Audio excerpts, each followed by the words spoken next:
Well, hi-do-lee-ho, neighborino. I'm Matt Sager. This is the Matt Sager Podcast, Thursday, March 14th of 2019. Hope your week's going great.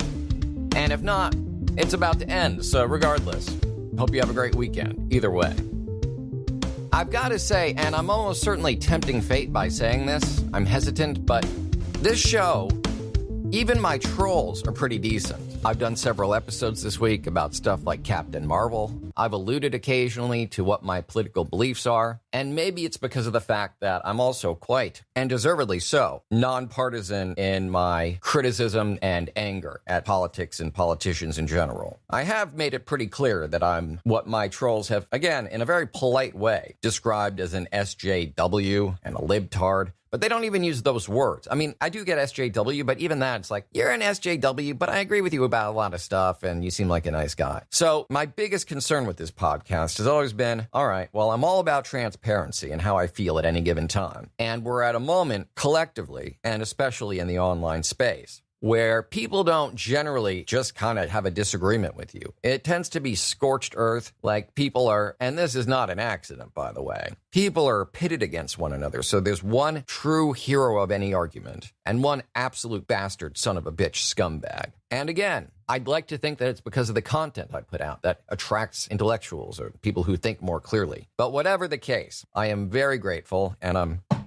knocking on wood to make sure this stays this way. But yeah, even my worst trolls are basically decent people who disagree with me, which is why I feel comfortable pointing something out. There are still videos and articles and images of people guffawing alongside articles about Captain Marvel's opening weekend. And then going, oh, it was only 153 million. She broke Marvel. It's like, well, no, she didn't. That is actually a very high number for an opening. You may or may not have seen it. You may or may not have liked it. But the narrative that this was somehow a failure commercially or critical is absurd. All the criticism, the really nasty stuff that anybody had to say about it, was from people who hadn't yet seen the movie in this early Rotten Tomatoes review bomb that they first did ahead of release. And then when Rotten Tomatoes finally fixed this ridiculous system that allowed people to write their reviews and thoughts about movies before they even opened, they still felt sufficiently angry and threatened perhaps by this movie that the minute tickets went on sale, they began review bombing. So even in just the few hours before cinemas opened across the country, it had a user review rating on RT of like 18%. And bit by bit, that's being fixed as people who are clearly not reviewers, who have nothing to say about Brie Larson but this manufactured quote, which is out of context, exaggerated, and not even about Captain Marvel. This happened way before I believe she was even cast. It was about her press junket for A Wrinkle in Time. But anyway, a lovely conspiracy theory hitting all the hot spots of your average Fox News addict went around saying that Brie Larson, the first woman helming a Marvel movie, so already she's suspect, right, because of her gender. She has been telling everyone who will listen that white men are not welcome. She's sexist against men, racist against whites. I think those are sort of stupid arguing points in general. I've explained a little bit why it's very difficult for white people to experience what racism has to offer. Similarly, it's incredibly uncommon for a man to experience what sexism has to offer. And the reasons are basically this. We still live in a world. Yes, some concessions have been made. Yes, there's been some progress. But white men control just about everything in this world. It is still a headline-making big deal when a person of color becomes a superhero. And that's not even reality. That's just a fictional character created by well-paid white guys in most cases. So the idea that the women are coming to destroy everything, or the people of color, or the immigrants, I've got a lot of problems with all those arguments. But as far as Captain Marvel goes, they're simply irrelevant and silly. So about that opening weekend failure, which again surpassed the projected earnings in the US alone, it was projected to make $125 million and instead it made $153 million. It also made $89 million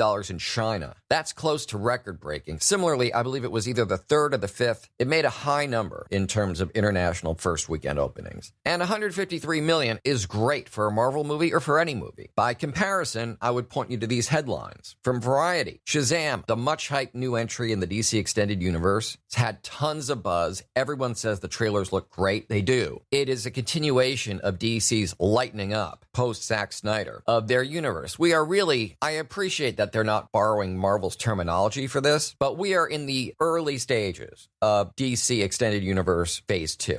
And so Shazam, which has had tons of promotion, is gaining lots of excitement, and which I know for a fact people are dying to see. Box office experts and people at Warner Brothers and DC are eyeing a $40 million opening weekend. Now, that's not too shabby, but Shazam, who, bizarrely enough, comics are weird, was the first comic character to have been named Captain Marvel, even though he's now at DC. At the time, he was at something called Fawcett Comics, which is now long out of business, but a mutual agreement between Marvel and DC going back a few decades. And I think in large part precipitated by, if you grew up in the 70s, you know what I'm talking about, the Isis and Shazam Power Hour, which absolutely ruled. But because of that show and other factors besides, it was increasingly easy to use Shazam as shorthand for DC's Captain Marvel, not the Captain Marvel at Marvel, who shares his name with the publisher, and therefore makes a little bit more sense to be the guy holding the title. And yes, at the time, it was a guy, after existing in the Marvel Universe for a while and helping to carve out and create a whole new era of Marvel and space-related comics. Among those would be the woman who at the time came to be known as Ms. Marvel, because it was the 70s and putting a Ms. in front of anything was a radical feminist statement. I get it. Easily triggered white men are not a new phenomenon. And she dressed in a very sort of skimpy, like Miss America bathing suit outfit with like a little sash around her waist. Eventually, a few things happened. There stopped being any dispute between Marvel and DC. DC was like, look, we'll call him Shazam. That's fine. Because again, you guys having a Captain Marvel character, it just makes things confusing. And we want to do things with this character, so fine, he'll be Shazam.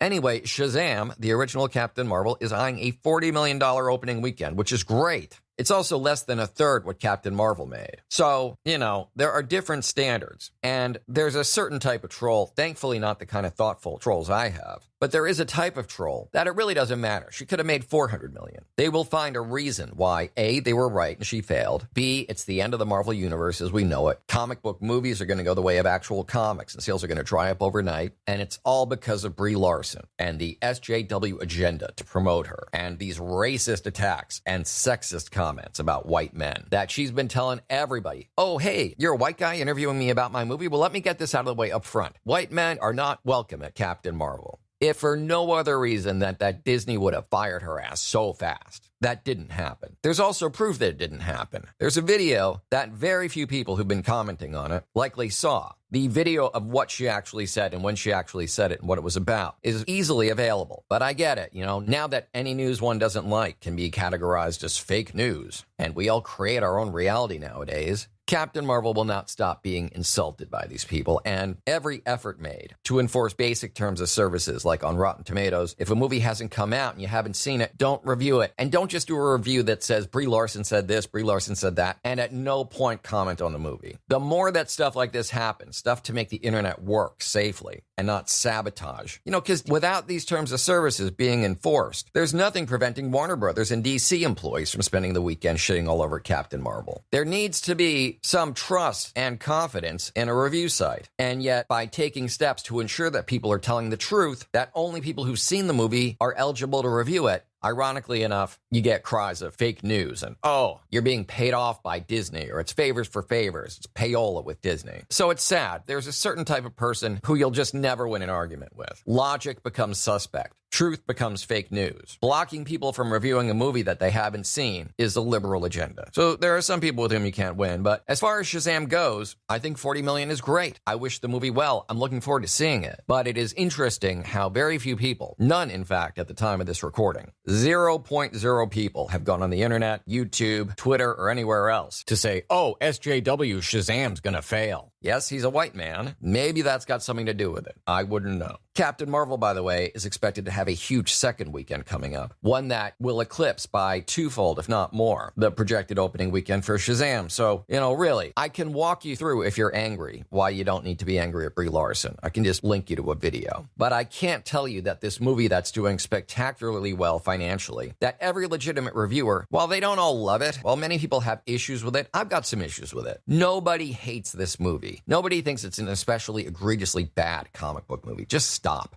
Pet Sematary, by the way, I know we're now venturing out of the realm of comics, but FYI, Pet Sematary, which has an enormous amount of buzz and looks amazing. I can't wait to see it. That is projected for a $20 million opening right now. So Captain Marvel, you can say what you want about her, but to call her a failure is factually incorrect. Expectations for her opening weekend were quite high, 125 mil, and yet she exceeded it, earning 153 million. Again, that's just the US. 89 million just in China. 322 million, I think, for the rest of the world internationally combined. That is not a failure by any standards. And it didn't happen because of censorship or any kind of agenda other than marketing a great movie. In other cool comic book news, a new trailer dropped today for Avengers Endgame, and I'll link to it in the description for tonight's podcast episode. It looks amazing, asks more questions than it answers, which a good trailer does. In particular, I would be very interested to know who you think Hawkeye is hanging out with, because the one thing I will say, minor spoiler for this trailer, is that while Ronin is still in action in Tokyo at some point in the trailer, or at multiple points, there's also a few scenes with Hawkeye being Hawkeye, wearing a costume, shooting arrows, and this is the biggest spoiler, training someone, a youngish woman. The question is, many people are commenting, and these are people who haven't been reading the comics, so it's possible that they're just guessing and guessing wrong. But it is an interesting idea in a movie franchise that already treats Hawkeye and his whole story and life very differently than the comics. He's probably, of all the Avengers, the character who has the least in common with his comic book counterpart. So this question that's been posed is, does it run in the family? Is he training perhaps his daughter, who is, of course, aged a couple years since we last saw her in Avengers Age of Ultron? Or are we looking at Kate Bishop and hints of people who might populate the next phase of the Marvel Universe, as it looks increasingly like a couple of big players will be taking a bow during or after Avengers Endgame? It certainly looks grim for Tony Stark, Iron Man. There's hints of that not only in the original Endgame trailer, but also in this new one, and I noticed the conspicuous absence of Tony Stark in the trailer for Spider-Man Far From Home. That all the stuff you saw in the trailer and the movie, Spider-Man Homecoming, all those scenes that would have typically involved Tony Stark now involve Jon Favreau as Happy Hogan. Now, could Tony Stark be out in outer space? Sure. Could he be on a honeymoon? Perhaps. But I've had cause to worry that Robert Downey Jr. would just decide it's time for him to leave Marvel for a while now. And it's not because I'm some genius, although if you want to give me the credit, by all means, I'll take it. But he's been quite vocal about it, very honest, in interviews. Never bad-mouthing Marvel or the people he works with or the character or making it seem like he's slumming it up by playing a superhero. But he has said that, look, I'm a very serious, well-trained actor, have been since I was a young kid. This is and has been an amazing experience for me, but it is approaching its end. Similar reports, mostly rumors, but ones that do make a certain amount of sense, have been circulating about Chris Evans as Captain America, and there have been numerous events, some of them in Captain Marvel. Other stuff that you can determine for yourself what it means when you check in with Google and ask, how many movies does Sam Jackson have left in his contract? In either case, it's been 10 amazing years now. New blood is called for, new blood's needed to prevent stagnation. Marvel has had this amazing run where every movie just surpasses the one before it. And yeah, there are stinkers now and then. There were 2 bad Iron Man movies. There were 2 bad Thor movies. But it hasn't stopped, certainly the Avengers franchise or Captain America, from just getting better and better and selling more and more tickets. To the point where a dumb idiot on YouTube can point to Captain Marvel opening at only 153 million in the US and call it a failure. The reason some people will believe that guy is because a Marvel movie amounts to printing money, but familiarity breeds contempt, and overexposure is not good for anything or anyone. And Kevin Feige never just goes, oh, I've got an idea for a film. I mean, I'm sure he says that from time to time, but when you see him in interviews, and if you watch his career and the way it's made a huge success out of him, out of Marvel, and out of all these characters and movies, and many more to come. And he's not someone who rests on his laurels. He is very forward-thinking, and I'm sure he's thinking about the cast members who he's going to lose, the cast members who people might tire of, or who might simply be unable, or at the very least unwilling, to continue playing action heroes late into their life. Although Sam Jackson has certainly proven both willing and extremely able. And whatever you think about Captain Marvel, the makeup and prosthetics on Sam Jackson are astonishing. He looks like 50 years younger. That, combined with his strength and enthusiasm and his love for what he's doing, are great. But Nick Fury is a very unique character. He's not running around in spandex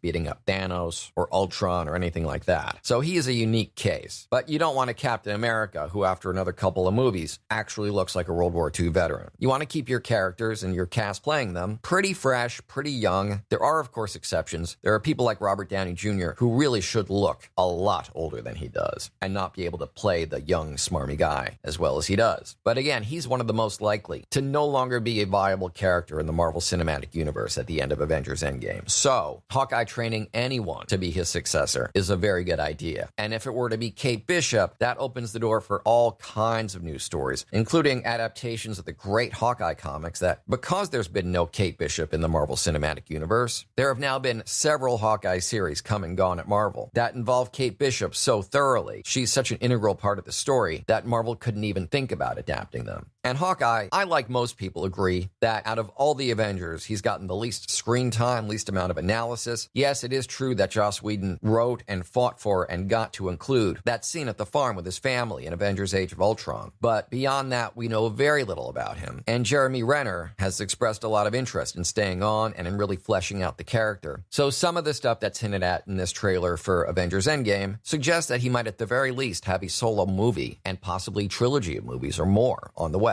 I say that because of A, whatever causes him to go to Japan and work as Ronin, because that's a very cool story. And B, whether it's his daughter, whether it's Kate Bishop, if it's Hawkeye working with a bunch of young upstart new heroes who, like him, have largely been waiting in the wings. That would be an amazing thing, both to bring in new characters and to squeeze a little bit more out of Hawkeye, who has, I don't know, out of every Marvel Cinematic Universe character, I feel as though the least justice has been done by that character. And if for no other reason than you want to eat every part of the buffalo when you're a hunter, let's squeeze some more out of Jeremy Renner and whoever his young protege is, and think about what we can do with Hawkeye, or Hawkeyes. And finally, before I check out for the night, got an update on a story I remarked on yesterday. Really, it was answering a ton of emails, because I don't know why. Given that I don't have kids and I'm not deeply entrenched in the school system or have any special knowledge of it, but I received a ton of emails yesterday asking me why, like, all right, Lori Loeffner and her husband are both going down. Felicity Huffman's going down. What about Huffman's husband, William H. Macy? How has he been immune to all this? And I speculated, had a bunch of different theories that all felt very smart when I said them. It seems as though they were all wrong. And if you go back and listen to last night, I mentioned that Macy is referred to as Huffman's spouse, but he is mentioned in the timeline of events in the criminal complaint. And I thought, yeah, it is interesting that somehow in this massive scandal and sting in which tons of people have been caught, including, as we now know, celebrities, how did Macy escape that? And the answer is simple. The phone call in which he's mentioned in the criminal complaint, in which he discusses whether or not it's a good idea for his daughter to spend 2 days taking the SATs, one of many unlawful cheats that this William Rick Singer offered. And Macy asks about the 2-day testing process and seemingly suggests that it would be good idea, or at the very least states outright that it would improve her chances of a higher score, which is true, and that's why this is all illegal. But the reason why he hasn't been arrested is quite simple. The daughter to whom he's referring is not the daughter who he and Felicity Huffman bribed her way into college. In fact, the daughter herself, as well as Macy and possibly Huffman, although Huffman seems like a criminal, I don't know, is queenpin a word? But in any case, that daughter did not take the test over 2 days. She didn't work with Rick Singer or William or whatever you want to call him, Bill or Billy or Mac or Buddy. She didn't work with him at all. And so there's nothing in the transcript to implicate Macy. So that probably means he had nothing to do with the daughter that they did pay to get into school. So while William H. Macy does an amazing job of playing, let's say, less than morally upright characters on screens both big and small, it does seem that he really deserves the mercy he's getting in this college admission scandal, which seems to only be snowballing. So if you got more questions for me, feel free to ask me anything. I'd love to hear from you. So email me, matt@mattsager.com, or call 646-535-4788. Also in the links to tonight's podcast episode, check out my Patreon. It's patreon.com/mattsager. And do look in on my merch store from my friends at wehavemerch.com. There's Matt Sager Podcast t-shirts, hoodies. I wore one of those today. They're very nice. Also coffee cups and stickers. You can also get me on social media, where on Twitter I'm @MattSager. Instagram, I'm Real Matt Sager, and on Facebook, my personal page is The Matt Sager. My voiceover page is Matt Sager VO. And this podcast page, which, you're listening to the podcast now, so why not like the page? It's facebook.com/Matt Sager Podcast. And for everything else, my voiceover reels and contact information, articles I've written and blog posts, even more social media handles and links, and archive back episodes of this podcast. You can find all of that and more at my website, mattsagervoiceover.com.